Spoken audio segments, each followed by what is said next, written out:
ശ്രീരാഘവം ദശരഥാത്മജമപ്രമേയം സീതാപതിം രഘുകുലാന്വയരത്നദീപം ആജാനബാഹും അരവിന്ദദളായതാക്ഷം രാമം നിശാചര വിനാശകരം നമാമി.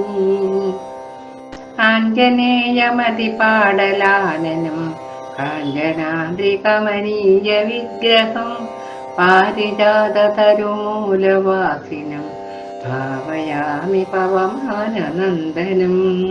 ശ്രീരാമഭക്തരെ, നമ്മൾ ഇന്നലെ വിഭീഷണന്റെ ശരണാഗതി അവിടെയാണ് ഇന്നലത്തെ എപ്പിസോഡിൽ വെച്ചിട്ടുണ്ടായിരുന്നത്, ഭഗവാന്റെ പാദത്തിൽ സമർപ്പിച്ചിട്ടുണ്ടായിരുന്നത്.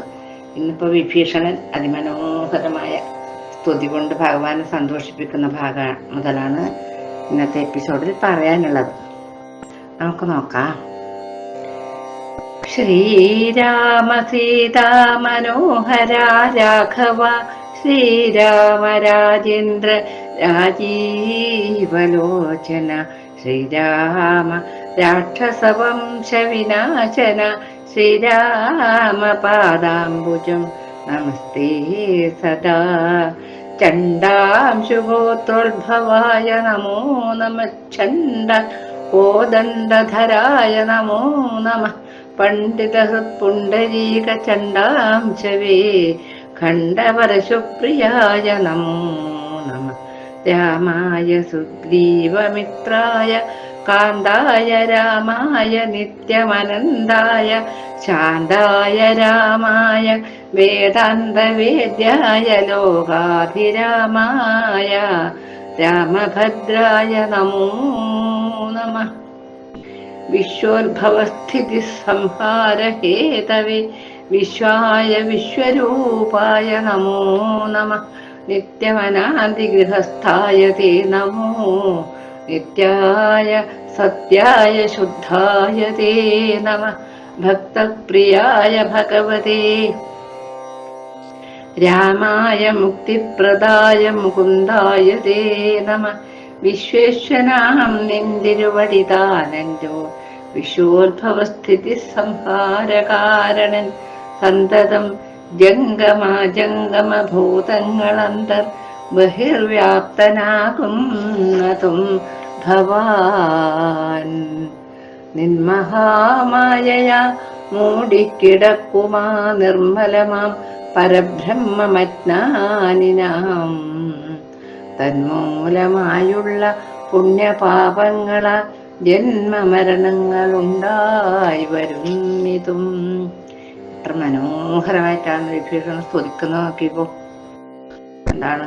ശ്രീരാമ സീതാമനോഹര, സീതാവല്ലഭനായ രാഘവ, രാജശേഖര, രാജേന്ദ്ര, രാജീവലോചന, രാക്ഷസവംശം മുഴുവനും മുടിക്കാൻ അവതരിച്ചവനെ എന്നൊക്കെയാണ് പറയുന്നത്. ആ പാദാമ്പര്യം മാത്രമേ അടിയന് ആശ്രയമുള്ളൂ എന്ന് പറഞ്ഞു ആദ്യം. ഇങ്ങനെ സ്തുതിക്കാൻ തുടങ്ങി. സുഗ്രീവമിത്രായ അനന്തായ വേദാന്തവേദ്യായ ലോകാഭിരാമായ ലോകത്തിനെ മുഴുവൻ രമിപ്പിക്കുന്നവനെ. അങ്ങനെ സ്തുതിച്ച് ഭഗവാൻ ഇങ്ങനെ ഈ സ്തുതി മുഴുവൻ കേട്ടുകൊണ്ടിരുന്നു. ഇത്രയല്ല, കുറേ സ്തുതി തന്നെ ഒരുപാടുണ്ട്. അതൊക്കെ സ്തുതിച്ച് ച്യുതനവ്യക്തനദ്വയൻ സച്ചിൽ പുരുഷൻ പുരുഷോത്തമൻ പരൻ നിശ്ചലൻ നിർമ്മമൻ നിഷ്കളൻ നിർഗുണൻ നിശ്ചയിച്ചാർക്കും അറിഞ്ഞുകൂടാത്തവൻ നിർവികാരൻ നിരാകാരൻ നിരീശ്വരൻ നിർവികൽപ്പൻ നിരുപാശ്രയൻ ശാശ്വതൻ ഷഡ്ഭാവഹീനൻ പ്രകൃതിപരൻ പുമാൻ സദ്ഭാവയുക്തൻ സനാതനൻ സർവകൻ മായാമനുഷ്യൻ മനോഹരൻ മാധവൻ മായാവിഹീനൻ മധുകൈടഭാന്തകൻ ജ്ഞാനിഹ ത്വൽപാദഭക്തി നിശ്രേണിയ സാനന്ദമാശു സംപ്രാപ്യ രഘുപതേ സ്നാനയോഗാഖ്യ സൗധം കരേറിയിടുവാൻ മാനസേ കാമിച്ചു വന്നേൻ ജഗൽപദേ സീതാപദേ രാമ കാരുണികോത്തമ യാതുധാനാന്തകാരാവണാരേ ഹരേ പാദാംബുജം നമസ്തേ ഭവസാഗരഭീതനാമെന്നെ രക്ഷിച്ചുകൊള്ളേണമേ. ഇങ്ങനെ ഒരുപാട് ഈ അദ്ദേഹം സ്തുതിച്ചു വിഭീഷണൻ. അതാണ് നിശ്ചയിച്ചു ആർക്കും ആക്കാൻ കഴിയില്ല ഭഗവാൻ. അതൊക്കെയാണ് പറയുന്നത്. പിന്നെന്താ, ഷഡ്ഭാവഹീനൻ, ജനനം, ബാല്യം, യൗവനം, കൗമാരം, യൗവനം, വാർദ്ധക്യം, മരണം, ഇങ്ങനെയുള്ള 6 ഭാവങ്ങള് ഭഗവാന് ഇല്ല. അത് ഭഗവാന് തീണ്ടുന്ന പോലുമില്ല ആ ഭാവങ്ങളൊക്കെ. അങ്ങനെ ഉള്ള ഭഗവാൻ സദ്ഭാവയുക്തൻ. ആ നല്ല ഭാവങ്ങൾ മാത്രമാണ് ഭഗവാനുള്ളത്.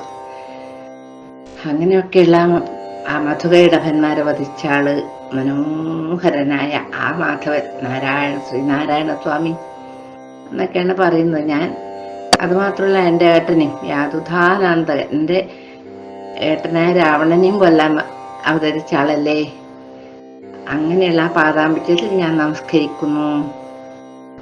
ആ ഭവസാഗരല്ലേ, അതിൽ നിന്ന് ആ ഭവസാഗരത്തിൽ നിന്ന് നീന്തിത്തുടിക്കുന്ന എന്നെ രക്ഷിക്കണേ എന്നാ പറയുന്നത്. ആ ഭവസാഗരം എന്ന് പറഞ്ഞ ഭവഭയഹരം, അതാണ് ഭഗവാൻ. എന്നെ രക്ഷിക്കണേ എന്ന് പറഞ്ഞിട്ട്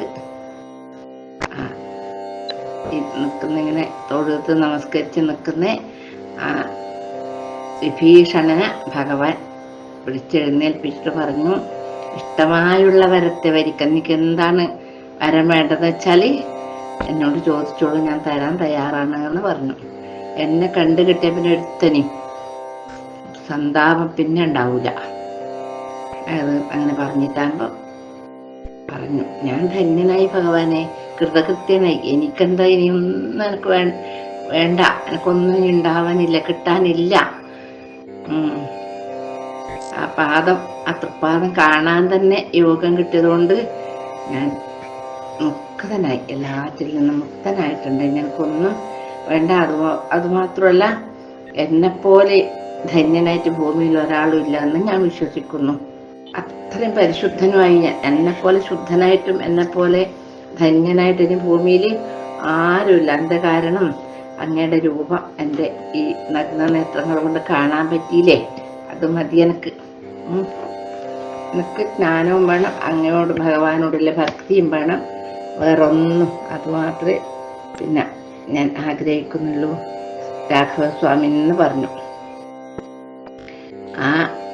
എനിക്ക് യാതൊരു വിഷയത്തിലും ആഗ്രഹമില്ല, വിഷയത്തിൽ എനിക്ക് ആശയില്ല. ആ പാദപങ്കജല്ലേ, അതിലുള്ള ഭക്തി മാത്രം എനിക്ക് ഇളക്കമില്ലാത്ത ഭക്തി തരണം, അതേ വേണ്ടു ഭഗവാനേ എന്ന് പറഞ്ഞു. അതൊക്കെ കേട്ടിട്ടാണ് സന്തോഷമായി ശ്രീരാമചന്ദ്രനെ. പറഞ്ഞു, നിത്യം വിഷയവിരക്തരായി ശാന്തരായി ഭക്തി വളർന്നതിശുദ്ധമതികളായി ജ്ഞാനികളായുള്ള യോഗികൾ മാനസേ ഞാനിരിപ്പൂ മമ സീതയുമായി മുതാ. ആകയാൽ എന്നെയും ധ്യാനിച്ചു സന്തതം വാഴ്ക, നീ എന്നാൽ നിനക്കു മോക്ഷം വരും. അത്രയുമല്ല, നിന്നാൽ കൃതമായൊരു ഭക്തികര സ്തോത്രം അത്യന്ത ശുദ്ധനായി നിത്യവും ചൊൽകയും കേൾക്കയും ചെയ്യിലും മുക്തി വരുമതിനില്ലൊരു സംശയം. അത് എത്ര പരിശുദ്ധമായ ഹൃദയം ആർക്കുണ്ടോ അവിടെയാണ്, അങ്ങനെയുള്ള യോഗികളുടെ മാനസത്തിലാണ് ഞാൻ എൻ്റെ സീതയും കൊണ്ട് ഇരിക്കുന്നത്, ഞാനും എൻ്റെ സീതയും. അതുകൊണ്ട് എന്നെ ധ്യാനിച്ചിട്ട് ബാക്കിയുള്ള ശിഷ്ട ജീവിതം കഴിച്ചോളുന്ന മോക്ഷം കിട്ടും.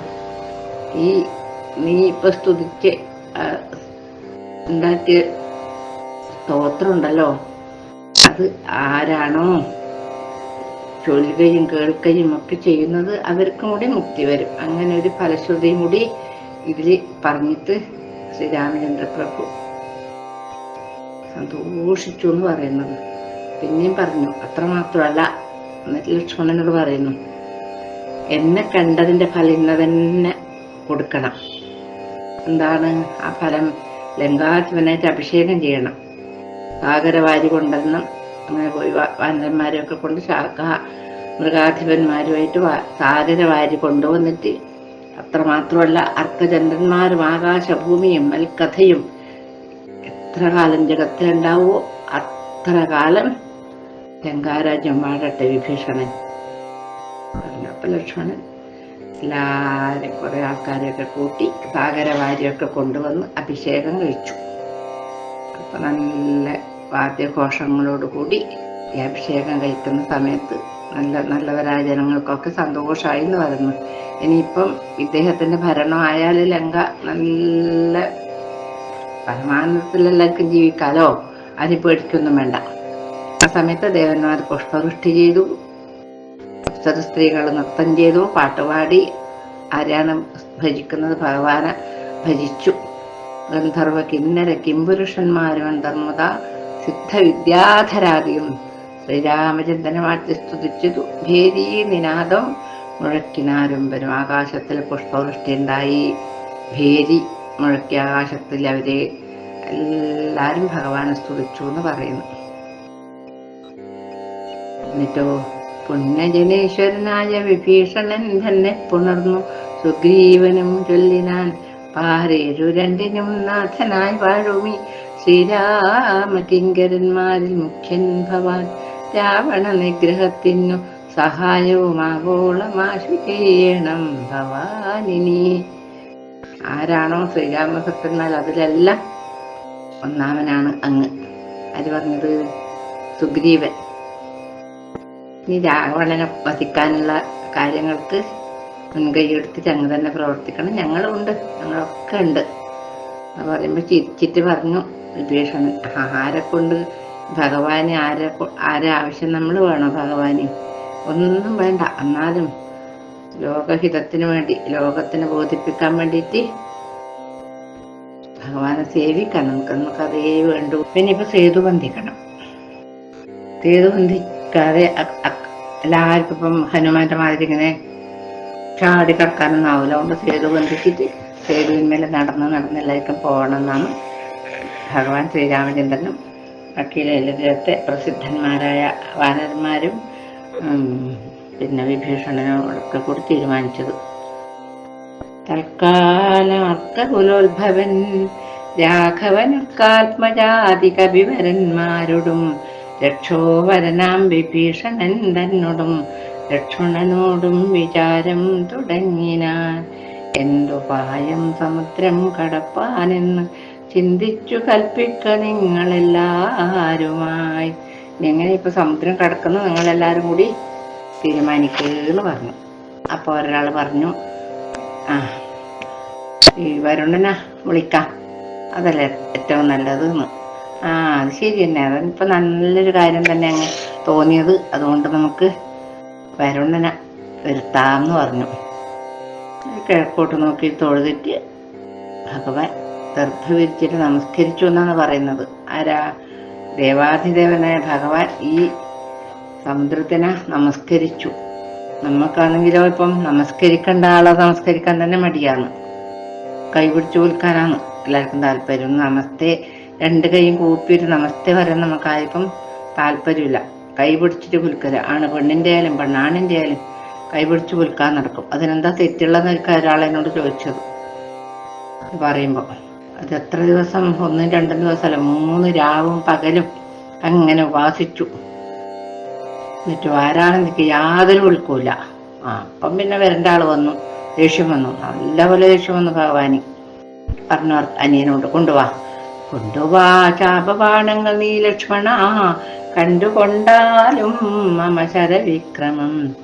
ഇന്നു പെരുവഴിമേളുന്നതല്ലെങ്കിൽ അർണവം ഭസ്മമാക്കി ചമച്ചിടുവൻ. മുന്നം മതീയ പൂർവന്മാർ വളർത്തതും ഇന്നു ഞാൻ ഇല്ലാതെയാക്കുവൻ നിർണയം. സാഗരമെന്നുള്ള പേരും മറന്നുള്ളിലാകുലമെന്നേ വാഴുകിലെന്നുമേ നഷ്ടമാക്കിയിടുവൻ വെള്ളം കപികുലം പുഷ്ടമോദം പാദചാരേണ പോകണം. എന്നാ പിന്നെ നോക്കാലോ നമുക്ക്. അർജുന, ലക്ഷ്മണ, വലിയ ചരവ് കൊണ്ട എൻ്റെ പൂർവികന്മാര് ഉണ്ടാക്കിയതാണ് ഇത്. അതാണ് സാഗർ എന്ന പേര് വന്നിനി.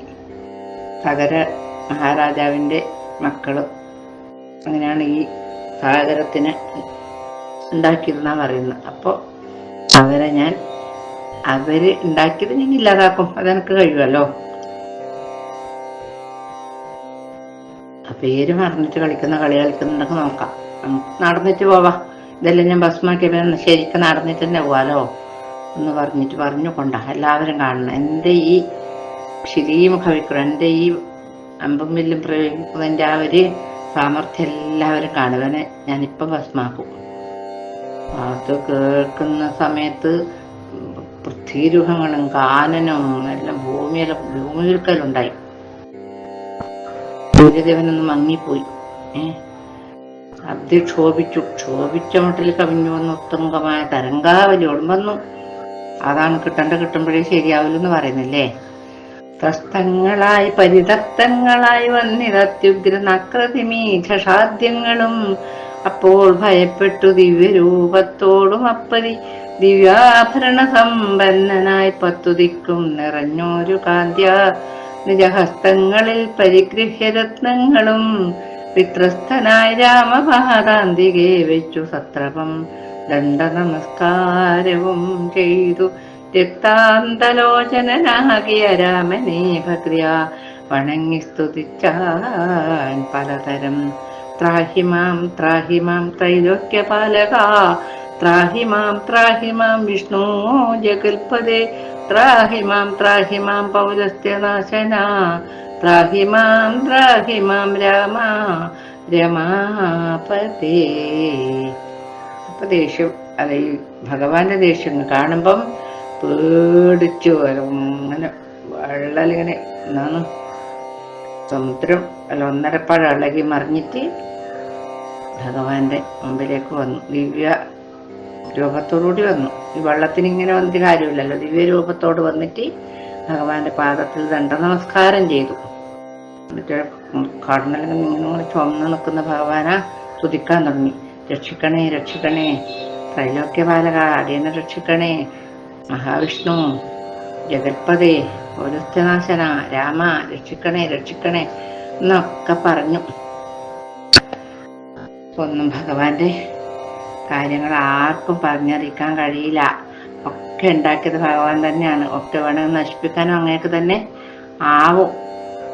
ഞാൻ കുറച്ച് എൻ്റെ ഒരു വിഡ്ഢിത്തം കൊണ്ടാണ് ഞാൻ പെട്ടെന്ന് വരാതിരുന്നത്. അതുകൊണ്ട് ഭഗവാൻ ക്ഷമിക്കണം എന്നോട്, എന്ത് വേണമെങ്കിലും പിന്നെ ഞാൻ ചെയ്തോളാന്ന് പറഞ്ഞു.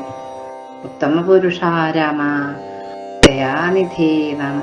മായയാച്ഛന്നനായി ലീലാ മനുഷ്യനായി മായാഗുണങ്ങളെ കൈക്കൊണ്ട നാരദം നിർഗുണനായി സദാചിദ്ഘനായൊരു നിഷ്കളനായി നിരാകാരനായി ഇങ്ങനെ മോക്ഷതനാം നിന്തിരുവടി തന്നെയും മൂർഖനാം ഞാൻ എങ്ങനെ അറിഞ്ഞിടുന്നു.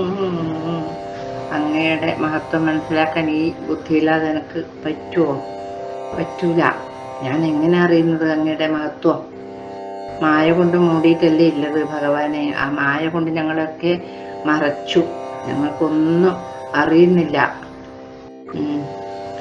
ശ്രീരാമദേവം പരം ഭക്തവത്സലം കാരണപൂരുഷം കാരുണ്യസാഗരം നാരായണം ശരണ്യം പുരുഷോത്തമം ശ്രീരാമമീശം ശരണം ഗതോസ്മി ഞാൻ. രാമചന്ദ്രാഭയം ദേഹി മേ സന്തതം രാമ ലങ്കാമാർഗമാശുതതാമിതേ പറഞ്ഞു. എന്ത് ഭഗവാനെ, ഭക്തവത്സല, കാരണപുരുഷ, കാരുണ്യസാഗരമേ, നാരായണ, പുരുഷോത്തമ, ശ്രീരാമചന്ദ്ര, ഞാൻ ശരണം പ്രാപിക്കുന്നു, എനിക്ക് അഭയം തരണേ എന്ന് പറഞ്ഞ് സ്തുതിച്ച സമയത്ത് പറഞ്ഞു, ഞാനിപ്പോൾ ബാണം ബില്ലിൽ തൊടുത്തു കഴിഞ്ഞില്ലേ, ഇനിയിപ്പോൾ ഇത് ഞാൻ തിരിച്ചെടുക്കൂല, അതിനുള്ളൊരു സ്ഥലം പറഞ്ഞു തരണം നീ. ഞാൻ അവിടുത്തെ കഴിച്ചോളാം എൻ്റെ അമ്പ് എന്ന് പറഞ്ഞു. അപ്പൊ പറഞ്ഞു, അർണവനാഥനും ചൊല്ലിനാൻ അന്നേരമഞ്ഞൂന കാരുണ്യ സിന്ധോ ജഗത്പദേ ഉത്തരസ്യാം ദിശിമത്തീരഭൂതലേ ചിത്രദ്രുമകുല്യദേശം സുഭിക്ഷതം തത്ര പാപാത്മാക്കളുണ്ടു നിശാചരരെത്രയും പാരമുപദ്രവിച്ചിടുവോർ വേഗാലവിടെ കയക്ക ബാണം തവ ലോകോപകാരകമാമതു നിർണയം.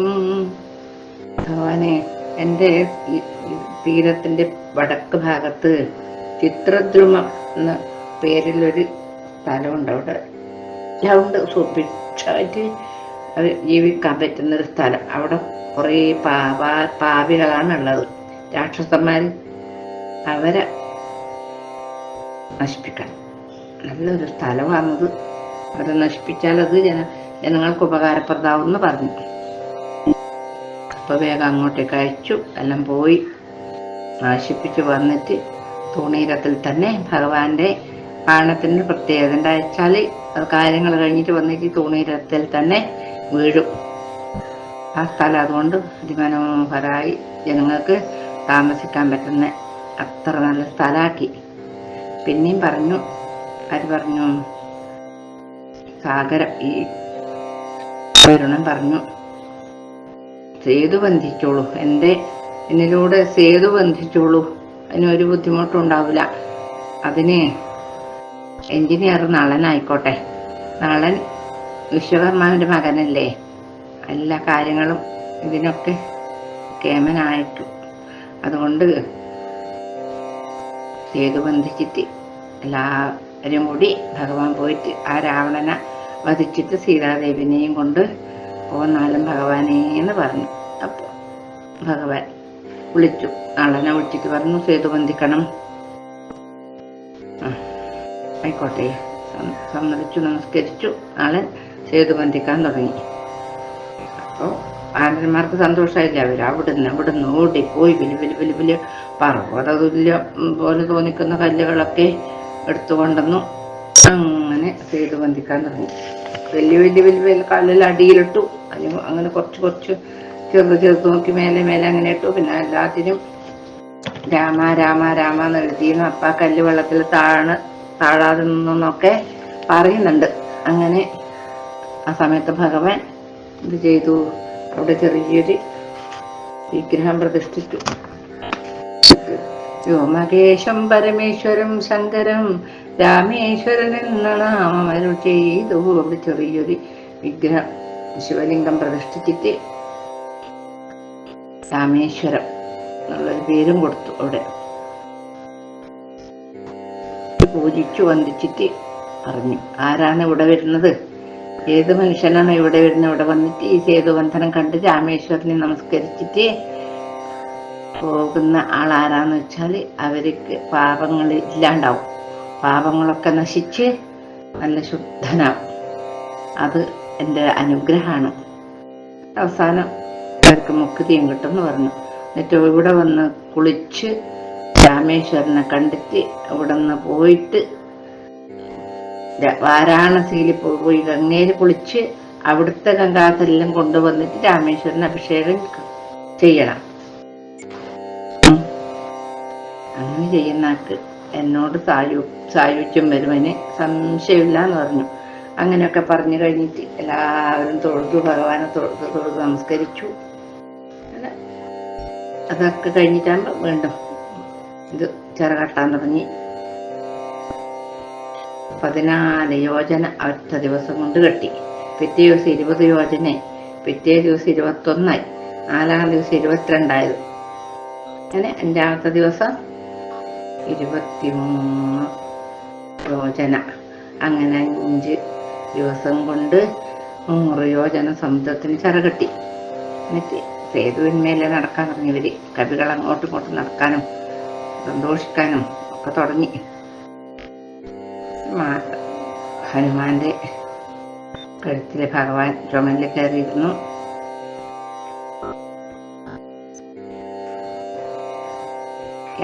എന്നാണ് അങ്കദന്റെ കഴുത്തിൽ ഹനിയൻ ലക്ഷ്മണകുമാരനും കയറിയിരുന്നു. അങ്ങനെ സുബേലാജലത്തിന്റെ മുകളിലേക്ക് പോകുന്ന സ്ഥലത്താണ് ഭഗവാന്റെ പാദത്തിൽ നമ്മൾ ഇന്നത്തെ ഭാഗം സമർപ്പിക്കുന്നത്.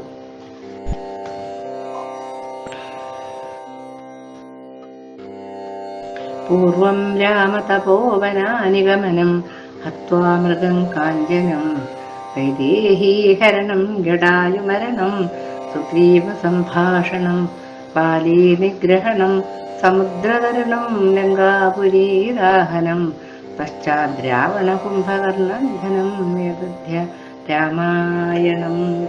ശ്രീരാമചന്ദ്ര പ്രഭു പാഹി പാഹി. ആഞ്ജനേയ സ്വാമിക്ക് ജയ.